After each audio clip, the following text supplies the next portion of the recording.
पक्षामध्ये एका गुंडांचा प्रवेश झाला अशा पद्धतीचं कालपासून एक व्हिडिओ समोर येत आहे. नेमकं काय झालंय? तो तुमच्या यादीत होता का? काय झालं?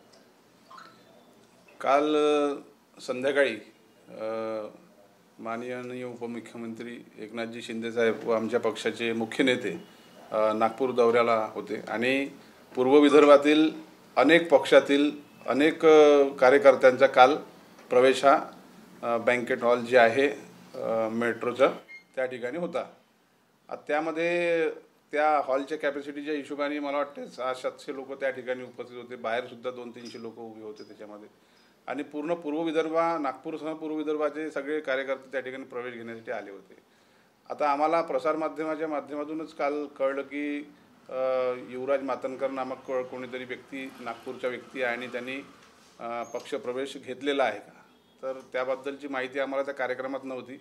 कारण आम्ही ज्या प्रकारे प्रवेशाची जी आमची पद्धत आहे ती एकंदरीत अशी आहे की आम्ही आधी यादी तयार करतो. ती यादी तयार केल्यानंतर ते सगळे कार्यकर्ते चांगल्या प्रकारे काम करणारे जर असतील आणि त्यांच्यावर कुठल्याही प्रकारच्या अशा गोष्टी ज्या नकळत आपल्या पक्षाला चुकीचं ठरवता येईल असं नसेल, अशा लोकांना आम्ही प्रवेश घेतो.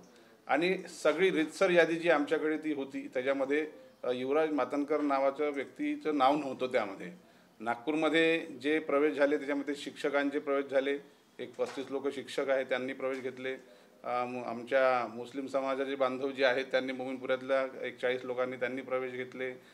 माजी नगरसेवक अलका दलाल, अजय दलाल, परसराम बोकडे, राजेश बोकडे हे जे माजी नगरसेवक आहे, उबाठाचे आहे आणि राष्ट्रवादीचे, त्यांनी प्रवेश घेतले. ते सगळे माझ्या यादीमध्ये होते. पण माध्यमामधून अशी माहिती मिळाली की युवराज मातनकर यांचा प्रवेश आमच्या पक्षामध्ये झाला का. तर मी त्याला कालच सांगितलं की अशा कुठल्याही प्रकारचं नाव आमच्याकडे नव्हतं. पण आता मला असं वाटते की कालची गर्दी होती त्यामध्ये अनेक लोक असे होते जे उपमुख्यमंत्री एकनाथ शिंदे साहेबांवर प्रेम करणारे आहे. ते उपमुख्यमंत्री म्हणून ज्या प्रकारे काम करतात, मुख्यमंत्री म्हणून त्यांनी खूप चांगलं काम केलं आहे आणि जे प्रेम त्यांच्यावर लोकांचं आहे, असे अनेक लोक त्या पक्ष प्रवेशाच्या वेळेस ज्यांचा प्रवेश नव्हता ते सुद्धा काही कामं घेऊन आले होते, काही निवेदनं घेऊन आले होते. कदाचित नगरविकास खातं साहेबांकडे आहे आणि त्यामुळे त्यांच्याकडे कुठल्या कामासाठी लोक आले असतील. त्यामध्येच युवराज मातनकर सुद्धा कदाचित आले असावे आणि इतकी गर्दी त्या ठिकाणी मंचावर होती. आपण सर्व लोकांनी त्या ठिकाणी प्रसारमाध्यमांनी दाखवलेलं आहे.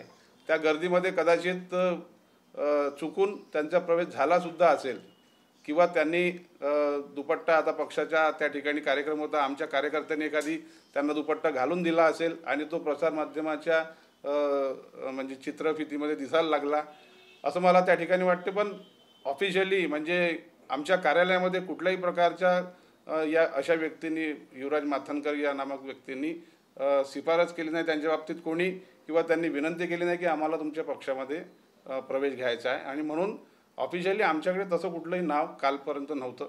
हे माध्यमाच्या माध्यमातून आम्हाला समजलं की अशा प्रकारच्या व्यक्ती आहेत, त्याचा प्रवेश झालेला आहे का. तर आपल्या सर्वांना हेच माझं या ठिकाणी सांगणं आहे की जे कालपासून आपण जे सकाळपासून बघतो आहे की अशा गुंड प्रवृत्तीच्या व्यक्तीचा प्रवेश झाला आमच्या पक्षामध्ये. जेव्हाही प्रवेश आम्ही घेतो तर त्याची मागची पार्श्वभूमी कशी आहे, त्यांनी कसे काम केलेले आहे, अशा लोकांची माहिती घेतो आणि माहिती घेतल्यानंतर तो पक्षासाठी चांगलं काम करू शकतो, समाजासाठी चांगलं काम करू शकतो, हे आम्हाला जेव्हा लक्षात येतं तेव्हा आम्ही त्यांचे प्रवेश घेतो.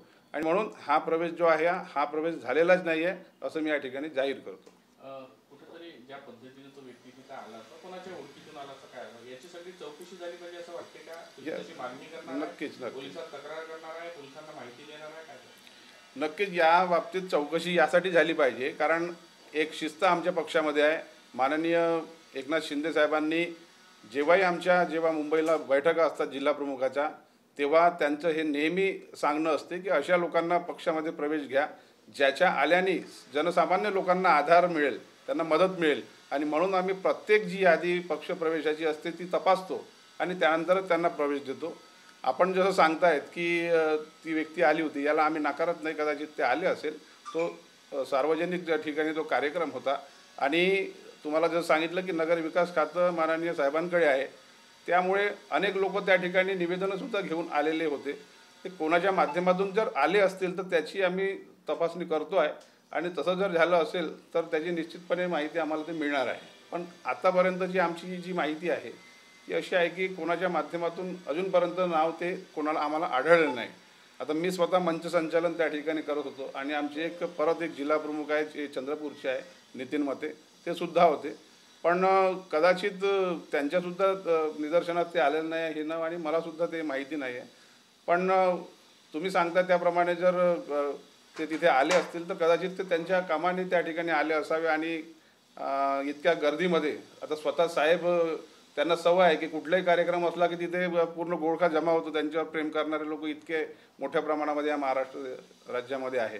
तर त्या गर्दीमध्ये एखाद्या वेळेला ते आले असतील तर एक सामान्य कार्यकर्ता म्हणून ते भेटले असतील आणि उपमुख्यमंत्री म्हणून त्या कार्यक्रमामध्ये सगळ्यांचा प्रवेश घेत होते. कदाचित त्यांनी दुपट्टा टाकलाही असावा, मला याची कल्पना नाही, किंवा आमच्या एखाद्या कार्यकर्त्यांनी त्यांना दुपट्टा टाकला असावा किंवा त्यांनी स्वतः दुपट्टा घातलेला असेल तो. पण त्यांनी आमच्या पक्षामध्ये प्रवेश केलेला नाही किंवा आम्ही त्यांना प्रवेश या ठिकाणी दिलेला नाही.